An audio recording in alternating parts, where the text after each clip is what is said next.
you see a bit of foreshadowing in terms of what Timothée Chalamet's character went through, which prepared him for what his character had to do later on in the film, in terms of his character watching those videos about the sandworms and the sandwalk and just his education and learning that, and then his sword training, his sword fighting, in terms of his combat training, and then his mom training him with the Bene Gesserit in terms of using the voice, the language, the silent language, doing all of that. All of that came into play later in the film as he had to utilize all those as they had the attack on their house and they had to leave.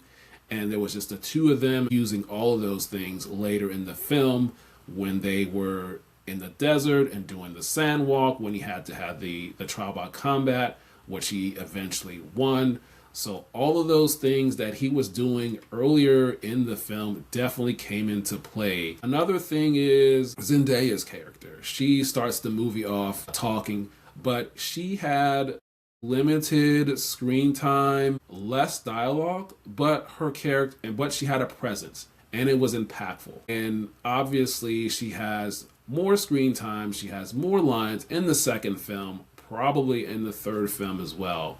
But just something to point out, just because you're not talking a lot, you don't have a lot of dialogue, but what you can do is make it impactful when you are on screen. And that's exactly what she did with her character in this first Dune Part 1 film. So that's something I wanted to mention in that as well. And then also there are some things in this film in terms of the Bene Gesserit that we were able to see that they set up in this film in terms of a peek into that world that eventually set up the Dune Prophecy show that is on HBO Max season 1. And then we got more into that in the actual show. Enjoyed that show. And of course, Dune Prophecy season 2 is currently in production right now.